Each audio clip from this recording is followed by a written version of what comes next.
Thanks, everyone. Welcome back to First and Goal. Christopher Heath, Joe Fury, and head coach Mike Willis. This is our 1990 ACF Championship edition, and we've got a special guest, former coach Rick Party. In full disclosure, coach, there would be no First and Goal if it hadn't have been for you, because you were the coach that recruited me in, and I went on to play for Jim Parody later. But from my perspective, thanks for bringing me in and taking a shot on a skitty wide receiver from Bristol, Connecticut, home of ESPN. It was a heartfelt thank you for that. Well, Chris, I can tell you that it was not a shot. You had a lot of talent coming in the door. You were a special kid coming in the door. So we appreciate it very, very much to be able to work with you. Well, it's great to see you again, Coach. Great to see you as well. Welcome, Coach Chris, Party. Go ahead, Joe. Welcome. And hey, Coach Willis, good to see you again. It's good to be Coach back. Party, welcome. Long time. But before we get started, guys, what I'd like to do is just make mention of two guys that were really important to Marist football. Bobby Melia and Walter Kelly, two of our teammates that aren't with us anymore. So they're in our thoughts and our memories, and all that blood, sweat, and tears that were spilled out on those fields with them. So we wanted to drop their names as we get going. But Coach, welcome. I wanted to start off with you on one thing that was kind of amazing, because we're older now, but the gap in age, seemed bigger then, but it really wasn't. When you were hired, you were the youngest coach in I believe, all of NCAA at 27 years old. Well, people make mistakes. So we have. I'm not going to call Brian Cleary out on that one, but I was very fortunate to work with a great group of guys, and at Marist College was a phenomenal institution then, and it's even more phenomenal now. Working with a guy like Walter Kelly and Bobby Melia. Bobby was the defensive player of the year in our conference, and Walter was just a guy that could play with everybody and was a great human being as well. So we were very fortunate to have guys like you, Joe, and Chris, and that 1990 team up until 2014 had the best winning percentage in Marist football history. And I know when Coach Parody finally surpassed that in 2014, he was very proud to break that. Yep. Very proud of these guys. Yeah. So we and Coach Willis, let's make this a conversation. Feel free to jump in. I feel like this this transition that you're going through, Coach, is very similar to what Coach Party and we all went through back in 1989 when Coach came. And we talked in earlier podcasts about change. Let's talk about where we're going, because change is okay. It's fine. What we're doing is we're building on everything from the past, all the way back to a prior episode when we talked about the Vikings with those guys on. They started everything. So, and we build on everything. So from Coach Levine to Coach Millay to Coach Parody, Willis, is not that many, 5 head coaches in a pretty long period of time. Coach Party, share a little bit for Coach Willis, and you jump in, Coach, about that, the transition you went through, and maybe you guys can relate about, the experiences. Well, I think I came to Marist at a time where there was a lot of questions about football and the role in football. And, the guys like you, Joe, that, really were tough as nails and great players, it had a lot of difficulty. Some of those games that they played didn't come out. Most of those games that you guys played in didn't come out the way you wanted to. And we were charged to come in and try and revitalize the program, get it going, and get it to a spot where it was viable and where we could win football games. And again, I was very fortunate to work with great people and have a lot of great players that stepped up, and the college got behind us, and we were able to make things happen and turn it into a winning program, and a program that Marist College and the Red Foxes could be very proud of. Thanks. Coach Willis, you want to talk about, your early experience of the transition, and, throw some questions to Coach Party? Well, the funny thing is we'll be repeating ourselves a little bit, because I got connected to Coach Party and we had a good 45-minute phone conversation. It could have been yesterday or 7 months ago. I know I've only been in the job for 2.5 months, but right now all these incredible experiences kind of weave together. I'd like to deflect something back to him that he sent a very heartfelt message to me about, that I just responded to right before this podcast. Coach Party, I had talked to you on the phone about advice you had, and there was some very practical stuff you had that we don't have to get into here. But you had asked for some time to think about your values, and then you sent a really awesome longer text to me about the principles that had guided your program and your success here. Would you mind sharing some version of that with the group? Because I think they'll be as affected by it as I am. And Coach, I've listened to you speak a number of times, and what's really clear to me is you have a plan. And I think that that's critically important. I know Jim Parity had a plan. For me to come in, the whole idea was that I was going to come in with a sense of guiding principles that are going to make all my decisions and create a framework. And that was one, that we were going to create a system of priorities. And there was no wavering from those priorities. Again, we talked about family being first, and within that, for some folks, that's God, that's family. And then from there, it was academics, because we're here to graduate students. And I know that's something that Coach Willis has talked to me about significantly, about graduating kids. Marist has got a great academic support system. And then but football after that. And for us, that was where we wanted to go. And if we looked at everything through our coaches' lenses and through our players' lenses of those priorities, people were going to be able to make good decisions for Marist College and Marist College football. And then finally, most importantly, to go along within that framework was treat people the way you want to be treated yourself. And I think in the end, if you're, I liked the idea of treating people with respect, treating them the way I wanted to be treated. And I think we talked to our coaches on a daily basis, and we talked about our players on a daily basis about doing that. And I think overall, those things really permeated our program. It's funny that you kind of talk about some of those things. One of the things that I've found most useful from coming in as a freshman, a lot of these kids come in, they've never been in a position where they're responsible for themselves or their own time management. But for me, the discipline that came into my life at that point in time was something I desperately needed. Thank you for building that into the program early. Well, it's my pleasure to hear you say that. But in the end, I find that we're taking, for me, the role was, and I never really understood it until after I had kids in college, because I don't think you do until you have your own kids in college. But when you're taking someone's sons, and in my situation, they were daughters, they were women that were involved in the program, and I coached women at different points in my life, that, when you're taking someone's children into your program, you owe it to them to treat those kids with respect, to protect those kids as best you possibly can, and to guide them in a direction that their parents are going to be proud of, and that you're going to be proud of, that years later you can come back. And I cherish being able to talk to you, Joe, and for the time, Chris as well. You guys, you enrich my life more than I'll ever enrich yours. And, for that, I thank you guys.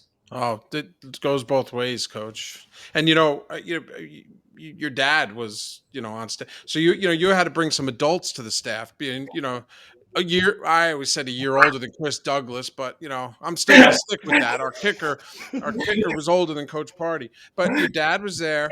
And then, I taught, being a center, and, changing the offense with Coach Mayer. And at first he comes in, and he was the head coach at Pace University. And, first question he asked me is, can you shotgun? I said, yes. And then we spread it out. And all of a sudden I could count high enough to count how many guys were in the box. And that opened up the offense. We're going to talk to Dan Del Preet a little later about that too. But, that coaching decision with Coach Mayer, talk about him a little bit. Well, I think Coach Mayer, George Mayer is one of the classiest men I've ever met in my life. Yeah. George had really established the West Coast offense at Pace University in the 80s, way ahead of his time. And, he took it, and, to me, having had to defend it, I knew not at Pace, but at other places throughout the different leagues that I was a part of, I knew it put you in a bind. And, as a defensive guy, anything that put me in a bind was good for everybody else. And he came in with a great sense. He had decided that he was done with the head coaching piece, but he loved to run an offense. He did. Yeah. And we would have great meetings, and he would talk to me, and we, for a 27-year-old defensive coordinator, go against a 62-year-old man that, had seen it all. Had seen it all. And, it made me a better coach. He was able to spread the field. People were seeing things that they really hadn't seen before. And he was throwing hot almost every other down. We had great scripts. He would script the first 10 plays, but really he was probably scripting the first 40. And, we would have discussions about that. And, there were times when that script drove me nuts, but there were also times when I just always respected what Coach Mayer brought to the table and spread the field, got all of our kids engaged. And our kids believed that they could win as a result of where George was putting them because they knew they could make something happen and he trusted them. Well, we don't have him on tonight, but Danny O'Donnell was the man who made that stuff happen. I remember a couple times him, maybe changing a few plays that either you didn't like or Coach Mayer didn't like, but all he did was point at the scoreboard. And that just put an end to it. So, well, absolutely. And I don't think George Mayer ever disagreed with the play that Danny called. He liked Danny to have that opportunity, and we're always really proud of what Danny did. Although I think Danny might have shrunk the football a couple times. He might have got involved in Deflategate a little bit before Tom Brady. So, he was a record trendsetter in that regard. Well, I used to snap it to him when we were in the equipment room together. So, all right. Statute of limitations passed. So. All right. Good. It's good to know that you were a little part of that. Well done, Joe. Yeah. So Mike, I'm really am happy that you guys were able to connect because I hope that just in spending a few short minutes hearing us talk with Coach Party, I'm really glad that you guys were able to connect. Yeah, well, one thing that was evident to me in just watching this interaction, separate from my phone call with Coach Party, is there's obviously a lot of great memories here, some great wins. But most importantly, no one on this call has forgotten how any interaction with Coach Party made them feel. And when it comes back to like treating people with respect, you can forget individual things that happened. You remember your great triumphs and your crushing losses in life and in football. But I think ultimately what you're left with when someone refers to someone's impact on them, what they're really talking about is ultimately, not every day, but over time, the way they made them feel and what they did for them to help them believe that they could do not just the hard thing they were involved in, but the next set of really hard things in their life. Because what you guys all know with your accrued wisdom and I'm learning in my life is life only gets progressively more complicated and more challenging. And I think the way Coach Party taught his players, but the way he made people feel around him, the way he's made me feel in the short time I've known him, is a testament to what he mentioned. He can talk the talk, but he walked the walk, and I think that matters. Yeah, it certainly does. Well, listen, thanks, Coach Party. We're hoping you're going to stay around because, as you've seen, we had Coach Butler on for our MAC championship game. But the whole point was there's a lot of guys who have also been impacted by you. So we're hoping you can stay with us for the next couple episodes. We're going to take a quick break. And when we come back, we're going to have our first group of guys from the 1990 ACF championship team. Be right back.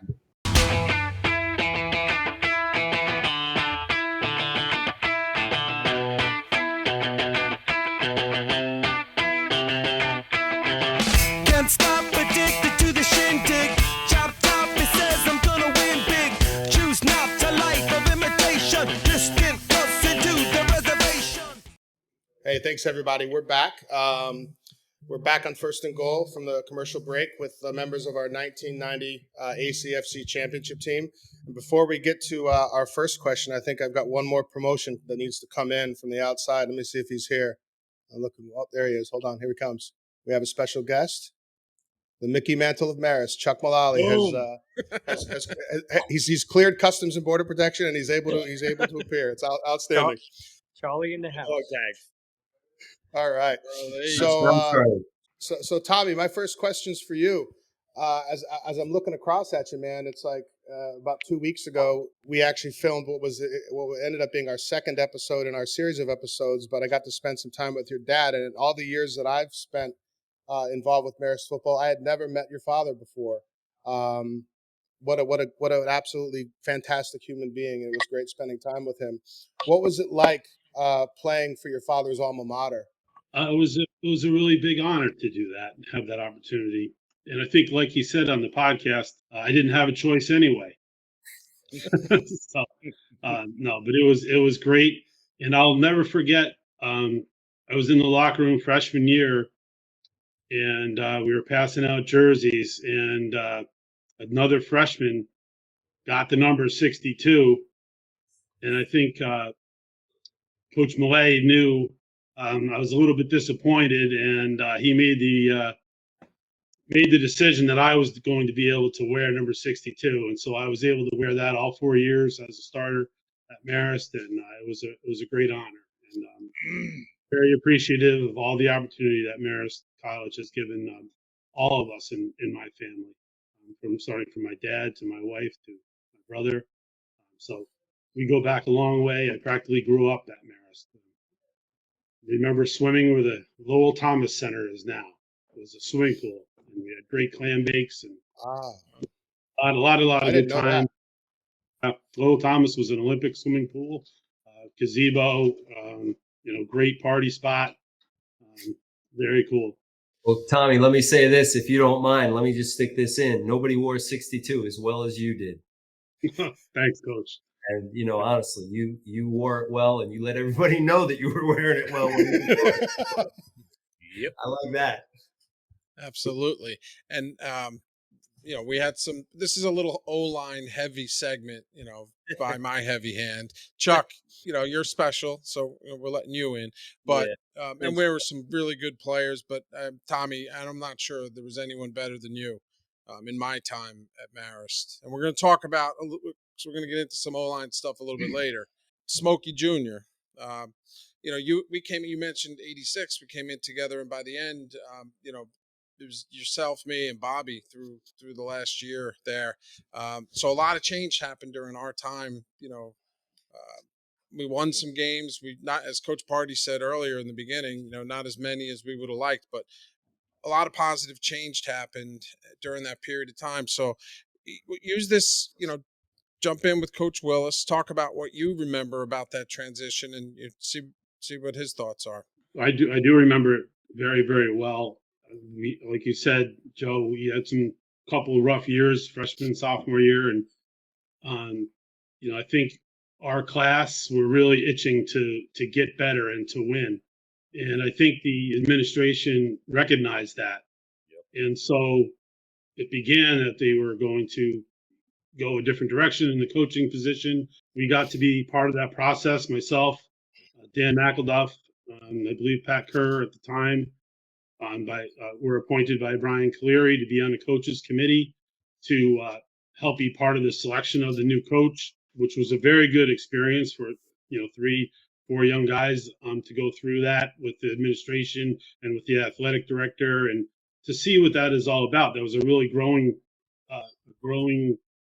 period in our lives, how professional job interviews go. And we were very excited when Coach Party came in. Prior to that, Marist didn't have a weight room. We had a universal gym, and I think it was the same universal gym I worked out in at Our Lady of Lourdes High School. Coach Party and his program taught me how to run properly, taught me how to lift weights and have a real program, not, cutting articles out of Muscle and Fitness magazine to try to train and get in shape for football. I mean, to me, it was like a really big step, and it really got all of us guys that were really into football excited and for the future of the program. Certainly for our remaining 2 years that Joe and I were there. Quick, so Tommy, I know that everyone that's come on has got some questions for Coach Willis, and I want you to get to yours real quick. But before you do that, thinking back, we've done several segments, we've done several episodes, and one of the things that we keep talking about is the transition and change. One of the things I've never thought to do was ask you to put the pads back on. And what advice would you give to some of the guys that are going through the transition? They're living in the dorms, but their lives are changing drastically. What advice would you offer those folks having gone through a similar transition many years ago? Just to believe in your coach.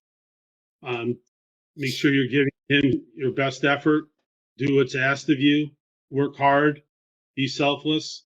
And get it done. Get it done in the weight room, classroom, and on the field. Believe in your brothers around you. And, never stop believing and never stop giving up on the mission. That's to win ball games and bring the program to the next level, just like we did. Awesome. Do you have a question for Coach Mike? I don't really have a question because, to be honest with you, I'm not a modern football guy, so I couldn't get technical on you. And I forgot George Mayer ran the West Coast offense. I was just down in the trenches doing a job every day, so I'm not a really great expert on football anymore. Got a hockey question? I can do that all day, but so I say, good luck, Coach. I know that I graduated, I think, a year ahead of your aunt at Lourdes, and I'm happy that Our Lady of Lourdes Marist College relationship is going to continue. I think it's going to be a really big shot in the arm for the program to bring it up, bring some more wins for the Red Foxes, and get the fan base excited. So, my best wishes to you and the team and all the staff that you bring on. So, good luck to you. Thanks, Tom. I'd love however many years from now to see families of guys I coached cycle through as well. What your family has accomplished here, what you've accomplished individually is really impressive. So thank you. Okay, so we're gonna go to Chris Marzo. So Chris Marzo, how you doing? Everybody, and I just want to say one thing. I was the number 62 freshman that Tommy took my jersey. There's no hard feelings, Tommy. It's perfectly fine. All right. I just want to let you know I'm okay with it. All right, because 68 wasn't a bad number. It wasn't 62, but it was 68 was okay. And I remember Coach Millay walked in. He was like, "Hey, Marzo, you're no longer 62. You're 68. Here you go." I was like, "Okay." Outstanding. So Yeah. you were actually thrust into a starting role at center. I've heard a little bit of a story about that, but I'd appreciate it if you could share some of that with us, if you don't mind. Well, I mean, I was really, I'm a little bit on the small side, at least I think I am, and try and win out a starting job. I mean, Kevin was a couple of years younger, so I was really thinking of a guard position, John Higgins was a little younger. So I said, hey, listen, I'm a senior.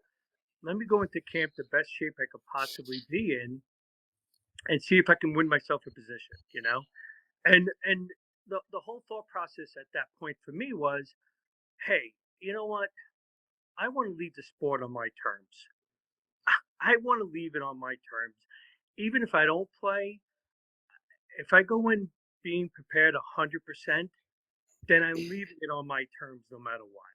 And that's the way I thought of it at the time. All of a sudden, Joe wasn't eligible to play, and they were like, "Can you play center?" And I was like, "I'll do anything, sure." I was really in the thought process like, "This is it." I knew it was the end, and I just wanted to play the game. Yep, Mars, man. That was a tough transition for me, but you know what? Seeing you succeed was the most important thing. What Tommy just said about advice to the kids today. It was about being a selfless teammate, and you succeeding and us winning was more important than any one person, more than me. So couldn't be more thrilled for you. Listen, Joe, I can't. You know how I feel about you. I mean, I had my own personal coach throughout the entire season. And I will always, always cherish the time that you spent. You didn't walk away from it. You literally took a guy, and every time I walked off the field, you were the first guy I saw. I mean, it still gets me emotional because you never just said, "Hey, you know what? I'm not eligible. I'm out of here. I'm going to go enjoy myself." You were like, "You know what? This guy's never played center before. I'm going to help him be the best player he could be at that position." And I to me, it's the most selfish thing that someone could do, is instead of doing other things, spending time being a personal coach. And I'll never forget. And I really thank you and love you for it. You did the job. You got it done. So now now I'm going to get a little more serious with you right now. Tell everybody there was a professor now at Marist, and somehow he managed to teach way more classes than anyone could imagine. Now, Dr. Taba, can you please share with us about Dr. Taba? So, all right, I here we remember. go. I remember. All right, I here we remember go. this guy. Oh my So, God. so freshman year, right? I got my class schedule, and it was all TBA, TBA, TBA, TBA. I'm like, who's this Dr. DeBon? How does he know all these different?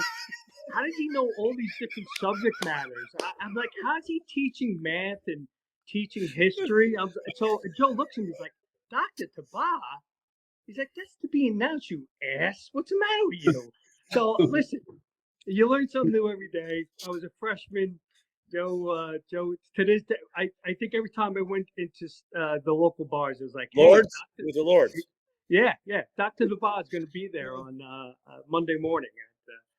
So, but I'm going to tell you guys, all of you, that season was one of the most highlights. I loved it. It was so much fun spending all that time with all you guys. It was great. Coach Party, fantastic coach. I mean, I couldn't say anything great. It was so much fun for me. And I'm just glad I had a chance to play with all of you guys. If you don't mind, can the Sure. old man in the room make one point? Yeah. And thank you very much. I think what Chris is saying and what Tommy is saying and Joe is saying, I think there's never a spot where we lose sight of, or I hope there's never a spot where we lose sight that football is the ultimate game that teaches people about giving to a cause greater than oneself, right? I agree. And if you look at all the ways, and Chuck, you can imagine that. Kevin, I know you imagine it. Tommy, I know you know it. Joe, my God, to give up all that you gave up to help make Chris better. Chris, moving from one position to another. Chris Heath, I know you know it. I mean, the fact that Marist College gives you this and helps build upon it, and Marist football builds upon it, I think is one of the great gifts that we can ever get. And, again, I get it as well. So, I'm just really proud of you guys and what you were able to do. Listen, it was great. So here's my question, Coach Willis. So, I mean, I'm assuming when you step into a new role like this, I'm assuming the first thing you're doing is evaluating positions and where you need help and where do you think. And I'm not trying to put you on the spot with your current plays, but I figured I'd just put it out there. I mean, what do you think your immediate needs are? I mean, do you think you need linemen? Do you think you need linebackers? Do you think you need defensive backs? And if you don't want to answer it, that I understand, but I'm assuming the first thing you did is evaluate your positions and where you possibly need help. And then I guess my question is, after that is, are you staying in the Northeast looking for these positions, or are you looking all over the country? And, is it much different recruiting wise between Princeton and Marist? It has to be, I'm assuming. But I mean, I'm like Tommy McKiernan. I'm out of it so long that I wouldn't know the difference. So those are some of my questions. Just the 3 or 4 questions there in a couple different parts. So, Yep. first off, what's not different about recruiting Princeton and Marist is that they're both need-based financial aid institutions. At Marist, it's actually even a little bit sweeter in some ways that we can give some merit-based aid for academic success, but ultimately they're not football scholarship institutions. So the pitch is the same. Why would someone invest in an education at Marist College when they have opportunities to get money from someone else for some other reason? Because ultimately we want to recruit people who are being pursued are often, I should say, being pursued by other schools. I don't mean that meaning that we're letting other people do our homework for us. We're happy to take a player we like who has only Marist, but there ultimately is competition in the marketplace. We have to be good in our 4-hour driving radius, but we're looking all over the country right now. We have recruiters in Georgia and Florida and Texas and Ohio outside of the Northeast that are all key pillars for us. We want the best players from everywhere. I can't comment on our incoming recruits yet because they haven't been announced, but I can say there are international students included in that group. I will go anywhere we need to find the best players. And then separately, I wouldn't enjoy publicly commenting on needs. What I'll say is just that it is our job as coaches to help every young man who enters our program reach their full potential. It's also our job to try to bring in outstanding recruiting classes that raise the bar for internal competition.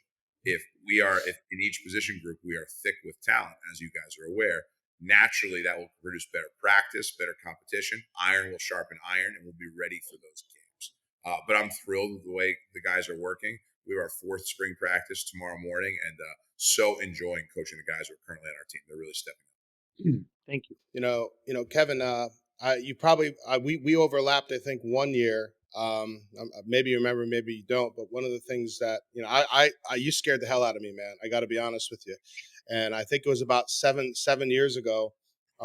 We connected on Facebook, and if there was any one person who changed more over 20 plus years, it was Kevin McKiernan. Talk to me a little bit about your transformation, because you got into you had a big commitment in business like I have, but then you did a complete 180 and went in another direction. I'd really like to understand a little bit about your story, because thankfully I'm not afraid of you no more, so it's good. Do you mean in terms of my life after football or life after college? Or Well, didn't you transition and do some things with the Peace Corps after? yeah, 2 years after I graduated from Marist, I joined the Peace Corps. I served in Mali after 3 years. It's real, life changing and life altering time of my, and it was a wonderful thing. It was a great way to, to serve and to grow as a person. So, just another thing in a long kind of continuance of coming out of my Marist football experience and being there for what was really a new and the most exciting time for the program. Thinking about this episode being about winning that ACFC championship in '90. It was kind of there was a real perfect storm going on there. I always been paying attention to Marist football. What do you miss most about it? Yeah, like I miss being on the practice field, honestly. That the times when we were out there, really just putting the work in.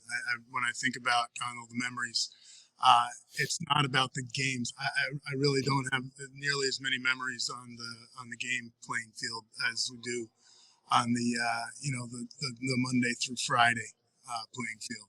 Because that and certainly those days in those hot August, when it's just steamy down there, and the Yoo-hoo factory is in full force coming up the hill, and it's 95 degrees and humid on a late August. Those are the things that I remember the most. Those are the things that I really cherish, because that's what really in a lot of ways that's what made us who we are as we grew and moved on. So The Yoo-hoo factory. I think Chris Keenan started that one, didn't he? So, so Kev, good to see you. You look like a Timberland model or something. And Heath said it. You scared him. You scared me. I think you scared your older brother. And Jason Manu couldn't make it. He had something going on with school, and he specifically wanted this question brought up, since this is a heavy O-line Here we go. episode here. And Coach Willis, just for perspective, Kevin's a little shorter than Tommy. He's lost all his football weight. He looks like a normal human being, but pound for pound, inch for inch height, there was nobody nastier than Kevin. Ugly. Now, Tommy was probably the best, like I said, but Kevin held his own. But Kevin, talk about, what happened under those piles a little bit. Jason wanted this question asked, so you gotta, your brother couldn't be here. Okay, as an offensive lineman, we all know we were part of a unit, and I was nothing but a part of a unit that was, playing at a time that was, was an extreme level of on-field excitement that we had that I don't think had been kind of dormant in that program for a while.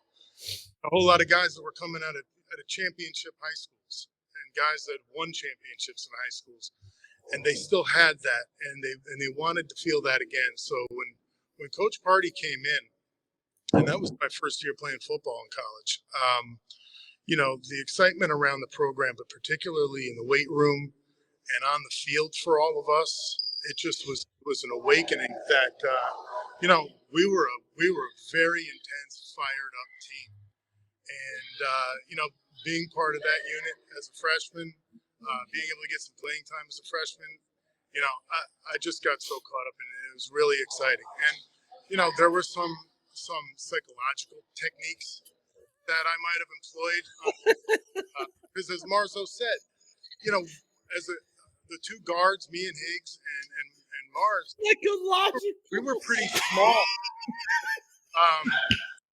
we weren't the big guys on the line. The guys on the ends were pretty big dudes and they were strong. But those of us down in the middle were facing the nose guards and the D tackles, the guys that were 295, 300, and angry.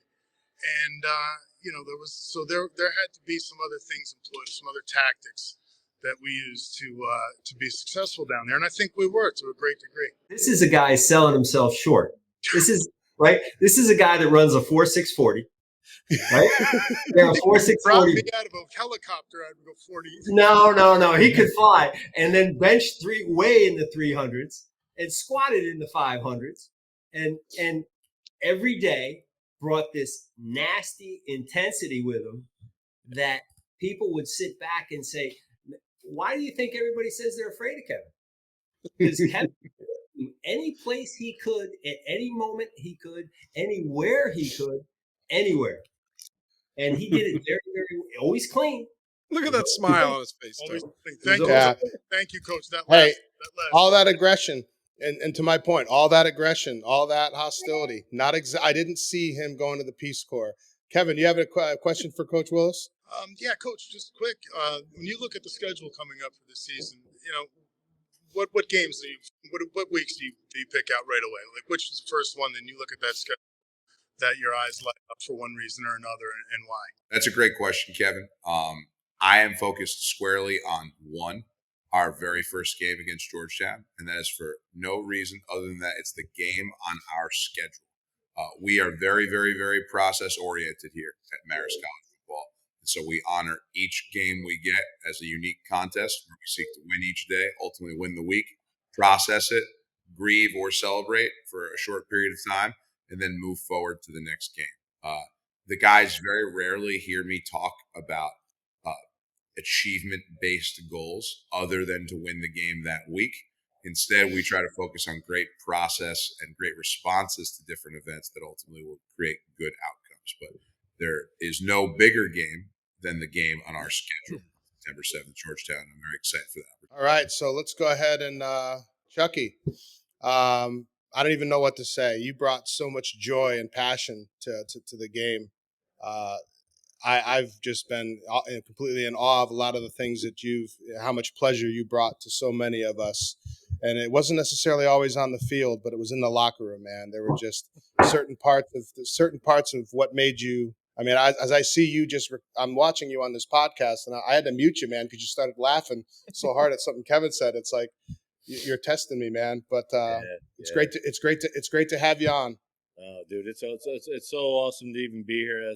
I'm so happy, see my brothers, all these guys I played with, Marzo, McKernan's, everybody's just the Keenans, everybody it's you, it's Joe, it's the coach Rick, and oh my God, it's like I wish I could go back in time and repair anything I did wrong, but guess what? We had a good time. Yeah, we certainly did. Oh, hey, it's all about good time.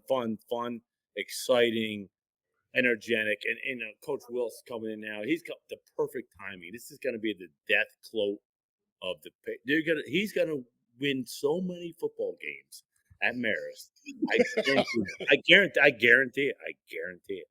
It's Charlie, you want to come to recruiting weekend, man? I appreciate it. It's you're going to kill it. You're going to kill it. Trust me, you're going to kill it. And I'm taking my hat off of this. You're going to kill it. Nice. Coach, you should know that Chuck's oldest son, Corey, was a wide receiver at Marist, and his youngest son, Charlie, just finished his freshman season at Holy Cross. He's going to be a good one to watch. And maybe, you never know, if he's in the transfer portal. Who knows? Come back to Marist. So, Coach, I thank you for being what you are, what's going on. I mean, there's only been a few coaches at this school, and Rick and Jim, Mike. It's transitional, and you're at the peak of a climatic era that you're going to change your life and change America's culture forever, guaranteed.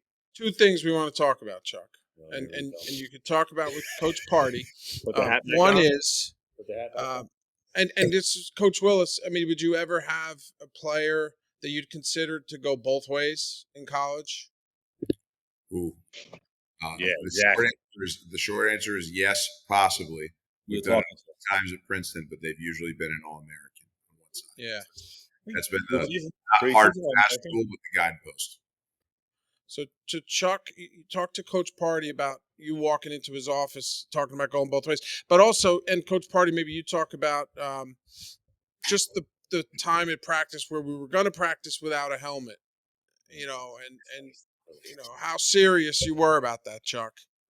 Well, I had a head injury that didn't allow me to wear a helmet Right. because I had a donut around it. Well, I thought it would be mythologically normal to just play without a helmet.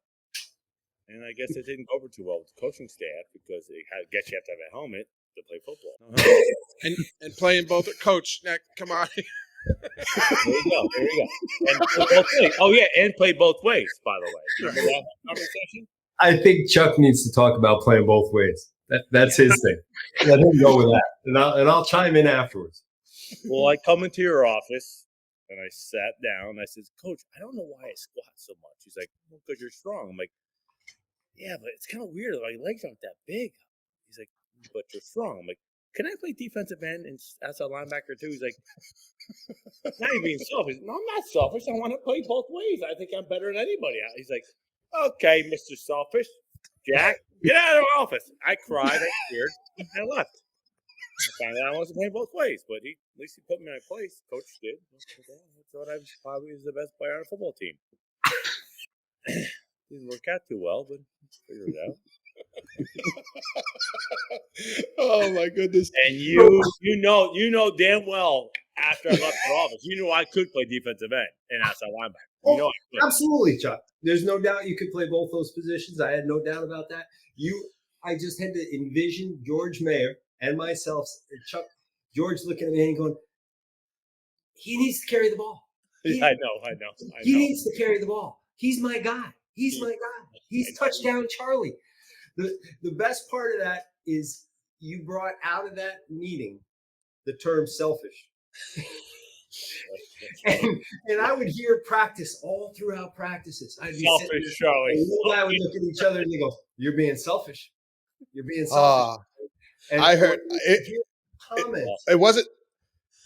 Go ahead, Chris. It was Chris. I had to go to Heath's generation. I had to go to Heath's generation too. I had to go train. It totally did. It is. Totally I just had this weird moment where I was literally remembering him walk up down the, he would just tell people in the middle of, when we were doing conditioning, and Chucky would just start in on people. Hey, don't be selfish. Don't be selfish. And I had forgotten all about it until you just said that. Yeah. Guys walking down the field going, "You're being selfish. You're being selfish." All right. But hey, Coach, you were 100% kept me in school. You made sure my shirt was tucked in, my tie was tight. I did my stuff, did my work, did my thing, got through school, did my grades, got out of there, and now I'm a doctor, by the way. Hello. I know. It's scary, right? And it's all from football. It's all about discipline. It's all about your brothers and guys laugh at you and they think you're crazy. But in reality, how crazy are we? We're going to practice 5 days a week after school, and then we play on Saturday. It's like we are crazy. But hey, the best times are coming forward, Coach Willis. I promise you're going to be one hell of a successful coach at Marist College. You have these predecessors before you. You have these other guys ahead of you. You have all these people to talk to today. They are just chiming your way to glorification. You're going to make it big. And you're local, too, which is nuts, which is awesome. I appreciate the kind words. And I'm telling you, man, Coach Rick that guy is why I am a doctor. Because I was ready to check out. I don't think that's Mike, true, Chuck. I think you did that on your own, buddy. I think you did that. We all did it together. We did it together. Teammates, Marzo, Chris, all of it. 94, 90, 92, 91. We did it. We had a hell of a time having fun. So Coach, I really hope, Coach, what you take away from as we wrap this segment up is how meaningful and how accurate your desire for foxhole guys is, because that's what you're seeing here. whether it was the folks who we're playing with or some of the folks that coached us. So I hope you can actually see that it's what you're looking for is something that's been a long-standing tradition here. It's really evident to me. Really grateful for all of you taking the time to be here on the First and Goal podcast with us. And for anybody who can make it, I hope we'll see you at the spring game. If not, I hope we'll have you as many home games as possible. I'd love to shake your hand. Awesome. With that said, guys, we're going to wrap up this segment. I'm seeing some guys pop into the green room for the next segment. Just kind of to something that Coach Willis said, we are sponsoring the First and Goal podcast is sponsoring a portion of the spring game that's coming back. It's going to be an end zone celebration. We're going to have multiple tents. Frank Farrell is sending his steak truck up, so please keep an eye out on not only on social media but through your email machine, because it's going to be we're going to be sending out some email and information about that over the next couple days. So with that, I'm going to bounce this into commercial. We'll be back in a few minutes. Thanks everybody for coming in. We appreciate it.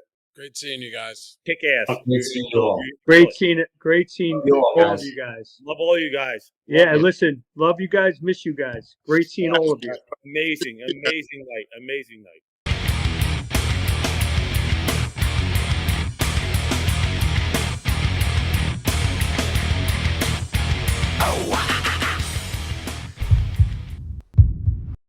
Hey everybody, welcome back to First and Goal. Christopher Heath, Mike Willis, and Coach Rick, former Coach Rick Party. We're here with our second group of guys from the 1990 championship team: Scott DeFalco, Frank Farella, Michael DeFelice, and Chris Pratty. Number 7. I love Pratty, 75. I love it. I sign all my emails Heath Bar 82, or I don't even put Heath Bar. I just put 82, especially if it's Maris related, right? But so Chris. One of the things we've all, can you imagine what our life would have been like if there was a Facebook or social media back then? Why don't you catch us up with what you've been kind of doing since you left the program? And then I know that Joe's going to have a question for you relative to your position on the D line, but give us an update on where you're at. And then I know you've got a question for Coach Willis. Yeah, I'm a sergeant up in the town of Fallsburg. Going to retire hopefully after my daughter graduates college in another year. She goes to New Paltz. I'm pretty excited about that. I did a bunch of coaching, basketball of all things, which I was probably the worst basketball player ever, and did some high school football and stuff like that. Took a lot of what I learned from Coach Party. And hey, Coach, now I can see it because I just made my screen bigger. I'm just married, have a couple of children, and just enjoying life. Pretty much where I'm at. Good to see you, Chris. Thank you for your service, Chris. Oh, Yeah. Thanks, Coach. It's great to see all you guys, Mike and everybody. It's been a long time, except for Frank, because I talk to Frank probably 5 times a week. But Exactly. for everybody else, still best friends from day one. So, That's awesome. that's the nice part, Coach Willis, about Marist football. Frank was the first guy I met, and he's like a brother. And we're all, 30-something years later, we still talk 4 or 5 times a week. It's the way it is. And then welcome to you too, Coach. Looking forward to seeing what you can do at Marist football. And it's something we all love, and we've all, learned life lessons there. One of the biggest people I never get to see him is Coach Party. He's one of the biggest influences in my life. Someone I feared and respected at the same time when I was younger. And but I can tell you that just to this day, most respected man I've probably ever played for as a person, and he was like a dad to us. Sorry about that. It's just Marist football is really important to us, and we're glad you're here. Glad to be here. Thank you. So Coach, that's Coach Party. That's high praise. Coming from a guy like Chris, it certainly is. And, I think as I go through this whole process and I think back over a prolonged period of time, I was incredibly fortunate to work with these guys, and we all know that, I said it earlier, this is a group of guys that established the winning, the best winning percentage for a number of years. And, I know Coach Parody and I were great friends, and I loved the man, hired him, worked his tail off. And one of the things that motivated him throughout the whole thing was to try and surpass that number that these guys established. And, these guys are a special group of human beings. They've hit a great stride in their lives. I don't think we talked about giving to a cause greater than oneself before. These guys, you guys, everybody on this screen, have all done more for your communities, for each other, And, I think it's a testament to who you are as human beings. And, I was very fortunate to be able to be in your lives. And, it's more my happiness to be a part of you guys than you guys will ever know. I love you all. Love you, Coach. You too, Coach. Great coach. Likewise, Great words, Coach. Coach. Appreciate Yeah. that. So Pratt. Hey, So what's up, Joey? hey, we did a little bit of battle back in the day, and Absolutely. you were medium sized guy on the defensive line, but quick as lightning and with a motor that wouldn't stop. Right, Benched and that's how I squatted the remember you. world You too, just by the way. what's Benched that? and Coach? squatted the world. Did. I didn't hear you. He benched and squatted the world. This kid. Oh God, yeah, Yeah, yeah, yeah. big in the weight room, but just a relentless motor on the field was what your impact was to the team. And I know, Chris, you wanted to talk defensive philosophy with Coach Willis. So why don't you jump in and talk some defense? Something I don't know anything about. Sure. Well, before I jumped into that, Joe, this to let you know, and I say this all the time, Frank will attest. You guys, as an offensive line, were top notch, best I've ever faced. I know you had Tommy McKiernan on here a little bit earlier, and probably the best offensive lineman I've ever seen. Made it, but you guys made us what we were. And Kevin scared you, right? Well, Kevin scared everybody. Yeah, okay. Just checking. But Go ahead. I'm a defensive guy. I know Coach Party was too. I still have my playbook, Coach, by the way. I'm just kind of curious of just what we're going to look like defensively under your tutelage, and what you're looking to do defensively, because defense wins games is that's what I've always believed. So, and I'm just kind of curious where you're going with that. Yeah, well, I'll agree with you. It's impossible to lose if they don't score. That's So, it. Sir. I agree. It's a very profound way to look at football. We are operating our entire team under this fast, physical, and together model that I discussed. What that means on defense is both recruiting and developing people to be fast, and then giving them the clear and concise coaching points that allow them to play fast, the first, second, and third level of the defense. Clear, concise, and being simple does not mean simple for the opposing offense. There will be the illusion of complexity in what we do. But ultimately, we should have guys executing 3 to 5 core jobs in a game plan. Those first 3, hopefully they're doing about 80% of the time. And then those complementary jobs make up the other 20. Being physical, I think, is most obvious in the way you tackle. We want to be the best tackling team in the country. We want to win the line of scrimmage. We want to stop the run and keep teams off schedule. And then playing together, we had an unbelievable practice today. It was our first day in pads, and the defense really brought the energy. One fun thing about being a head coach now instead of an offensive coordinator, while I'm still very involved with our offense, I used to be pretty miserable on days where the defense was really, taking the fight to us as an offense, period by period, and trying to fix it. And it was fun to know what we had to improve on a couple of plays on offense, but to be really excited for some of these guys who are really working really hard. Mike Harden, our defensive coordinator, is doing an incredible job. Really, really talented and detailed coach. And our defensive staff, Vince DiMonte, Adam McGuire, Kyle Suda, Tom Biscardi, are doing a really incredible job getting these guys to operate at a high level so early in spring football. And I'm excited for what our guys on defense are going to do this year. It sounds great, Coach. Sounds great. Looking forward to seeing you guys at the spring game. See what you got. Can't wait to get you out there. Thank you. Sir. So, Frank, I'm going to transition things to you. And in case you guys have not heard, over the next several days, you're going to see. We announced it a little bit earlier, but one of the things we're doing for the spring game is we are the First and Goal group. Me, Mike, and Coach. We're sponsoring an alumni end zone tailgate. We're going to be behind the south end zone. And one of the things that Frank is doing is Frank is sending the steak truck. So, Frank, why don't you tell us a little bit about that? It's been a pleasure to reconnect with you over the last several weeks. Yeah, Chris, I'd like to thank you and Joe for taking the lead on this program and putting it all together. I've been in the wholesale meat business ever since I left college, so it's all about food for me. My business, we have an online business right now where we ship steaks all over the country, and we started a food truck a few years ago. And it's been up to Marist for a couple of alumni weekends, and I figured it was a good thing to bring it up there for the red and white scrimmage, to have people there enjoy a great steak sandwich and possibly get some, finances back to the Marist College football program, because I always feel it's important to give back to a program that did so much for me, because it put me in a different light playing for Marist and playing for Coach Party, which I never expected to. When I was in high school, I wasn't highly recruited, and I just enjoyed the game and I wanted to play. And I was fortunate enough to be able to play all 4 years. And you know what? If you play 4 years in college, you're a stud, no matter what level you play at.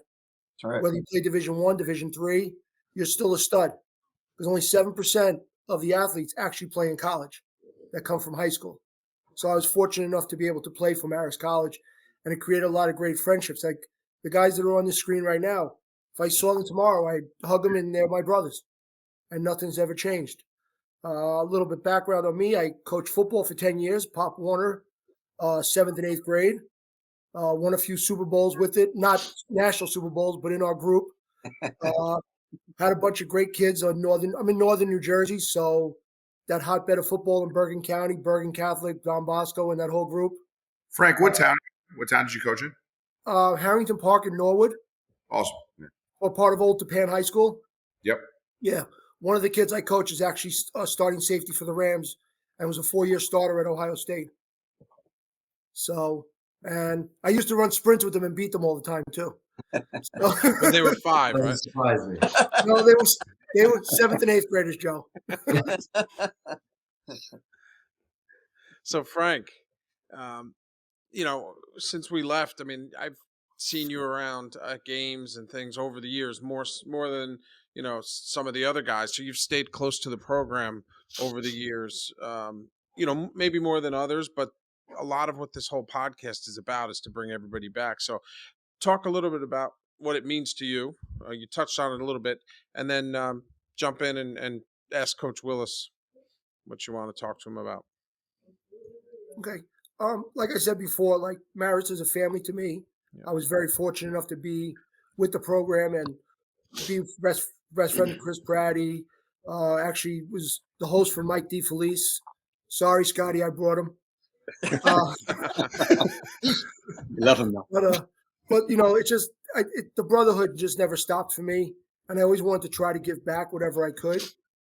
So with Coach Parody, I was able to do that whenever I could. So it was fortunate enough to do that.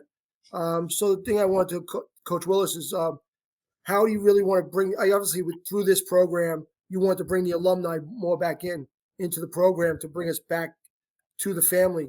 How do you expect to do it more so than just the podcast and other things? Yeah, well, the first thing I'd really ask for is people's time. I hope you'll make the choice to come back to campus to spend time with me and our players and our staff and my family. I'd like you to meet my wife, my son. It's a matter of public record for this podcast that I have a lot of family from the Hudson Valley, from Poughkeepsie, from Wappingers Falls, and many of whom live in the area, worked at Marist, and went to Marist. So if you come to the spring game, you'll meet some of them. If you come to the Georgetown game, you might see like 200 Italians between the age of like 28 and 22. My mom's maiden name, Campili, is so Italian that it ends in 2 eyes, 2 vowels.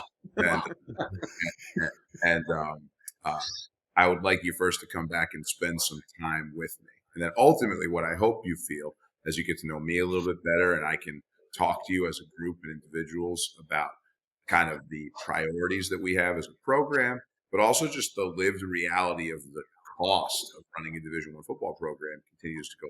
And not just running it, but running it well, giving the boys a great experience and the competitive advantages that we would all hope they would have going into each lift, each practice, and then, of course, the games.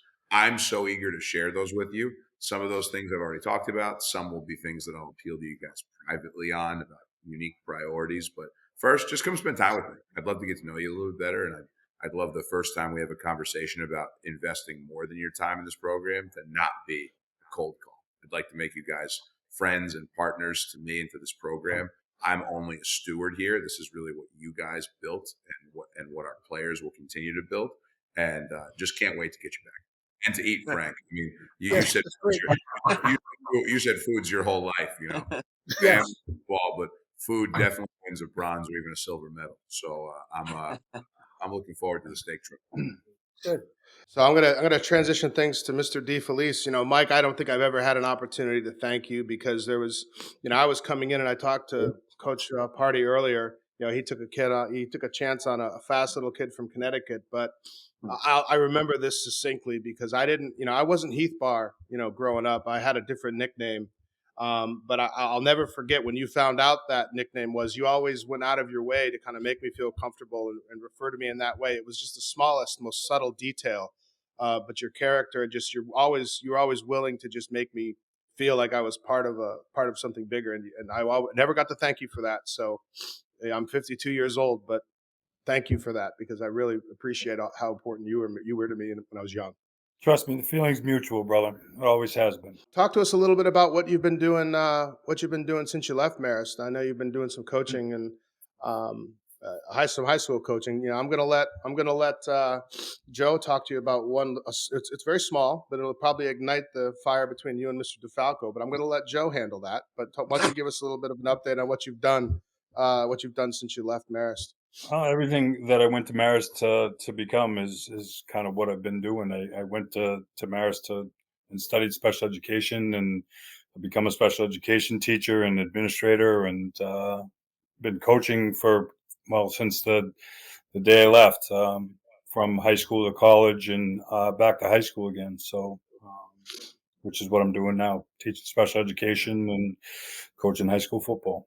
Well, Mike, the next words I'm going to say is skill player, and I'm sure DeFalco is expecting that question to go his way. But truth be told, I remember now. I think you were a freshman in '89, and pregame we used to go out. I think you and I were the only big guys going out because we touched the ball. So, as far as I'm concerned, and Coach Willis, The Coach only Party, players that touch the ball on every play, Joe. yeah, that's right. And we were skill players. Correct. And I will say, after that debate, we can debate that a little bit, but I'm going to be serious a minute. What you did, because I always came off the field either for you to snap a point, a PAT or a field goal or a punt. And what you did was probably one of the most important undervalued tasks on a football team is getting those snaps back there. Because we're either not going to score or you're going to put it over the punter's head and, it could be 7 the other way. So, as a teammate, I always appreciate that you did that. You did it well, and I didn't have to do it. So thank you for that. But let's get the conversation going about skill players here because I believe the center is a skill player, particularly the long snapper. Absolutely. These skill players, centers are the skill players. So and I don't care what DeFalco has to say. I know Heath is going to chime in on this as well, but there's only one guy that touches the ball on every single play, and that's the ultimate skill player, the center. So, and I would you argue, can't argue with that. generally the smartest guy on the field, usually, right? Or Usually top the most 2 or 3, cerebral and maybe. intelligent as well. Correct. Right. Yeah. You guys all agree with that, I'm sure. We got a couple defensive guys here, so they're not even in that debate, right? So DeFalco, chime in a little bit, and then Mike, I want you to get your question to Coach, and I want to tee that one up a little bit. So Scott, we're going to hold on you. So Mike, you coached high school football, you coached college football. We were talking earlier about it. Where are you living in Massachusetts? I know that's where Yes. you're from. Yep. So can you and Coach Willis jump in a little bit about on recruiting in the New England area? Your thoughts as a high school and college coach there, and Coach Willis, your thoughts. Oh, I'm actually afraid to bring this up because I did it once when I was a freshman in Coach Party's office, and I got laughed out of the office. So when I was talking about how Massachusetts football was a hotbed of high school activity, and was comparable to the Floridas and the Texases and of the world. The New Jerseys. Yeah, of course. That was after you left high school, right, Mike? Of course, I was, proud of where I came from, and I had Everett High School and on my side at that point. So it's, I think that's about it. I think that's about all we had at that point. But And a couple Super Bowl rings, if I recall. Well, that was prior to my time there. That was Dad's time there. My father was the football coach at my high school for a very long time.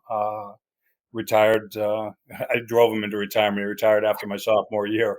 To become an administrator at the college level and a college baseball. He was a college baseball coach at Bentley University at the time, and went up there to coach baseball and be an administrator full time. But recruiting the area was,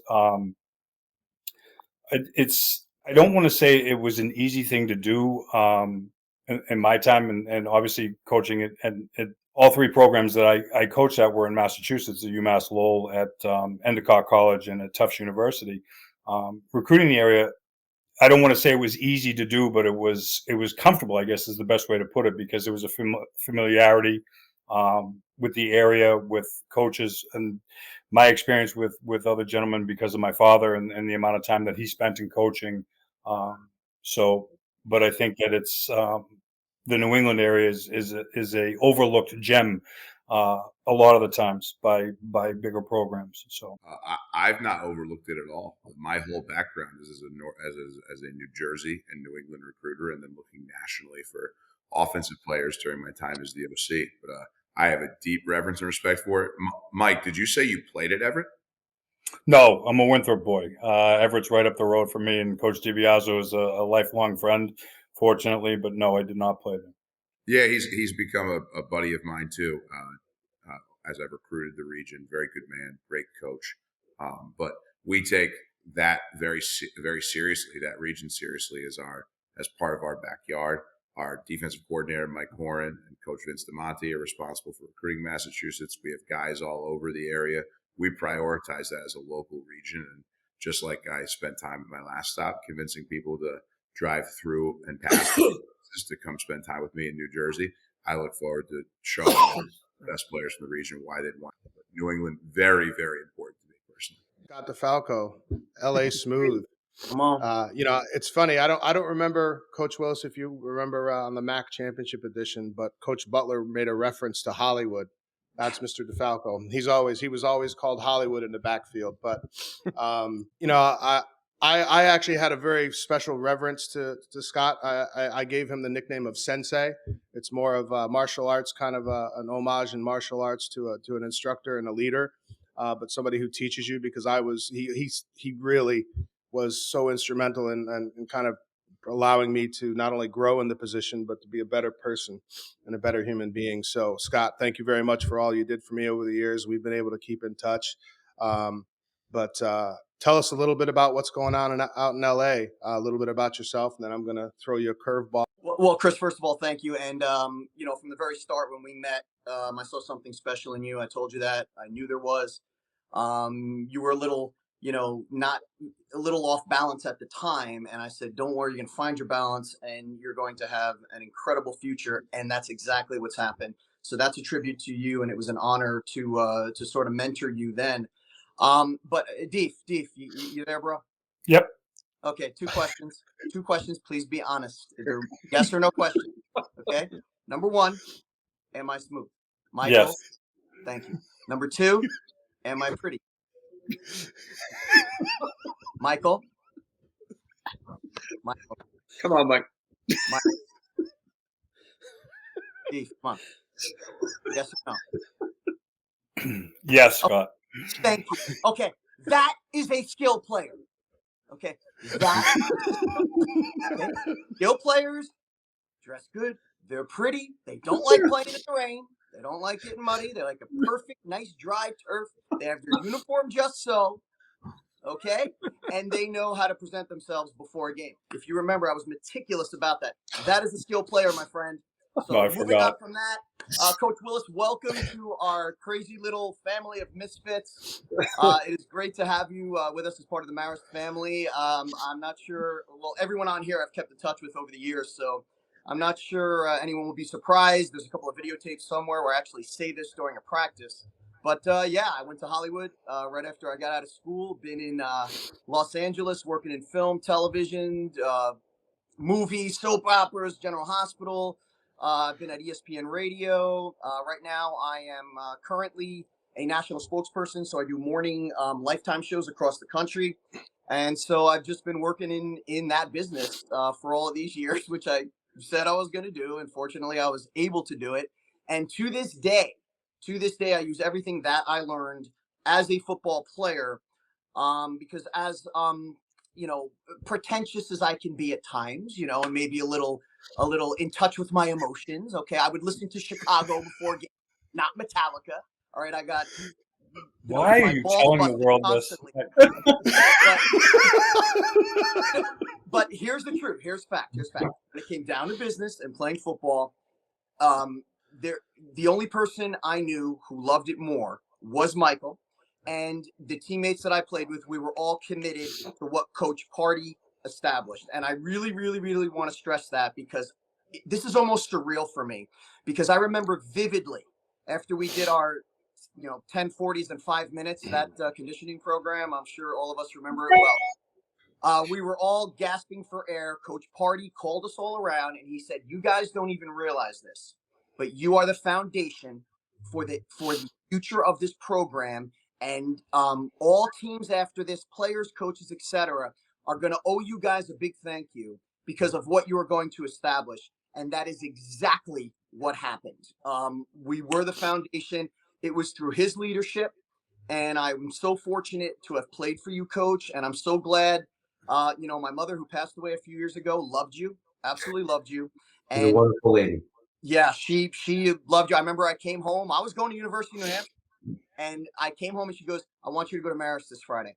And I said, "Ma, I've already been on recruiting trips. I don't want to go. I don't want to go." She made me go. She goes, "Scott, there's something about this coach. I really like him." And I said, okay, I'll go. I pull up, and there is you and Tommy McKiernan standing in front of McCann Center, fully dressed in suits, greeting me there. And I was like, oh my Lord. I'm like, this, I felt pretty special. And then I got out and you spoke to my mom for a couple hours. I went off and had my night with Ed Flanagan. And I came back and I told my mom, I'm going there. I want to play for this man. I want to play with these guys. And it was the best decision I ever made in my life. So thank you, Coach, for that. Thank you to all you guys that are on here. I love you dearly.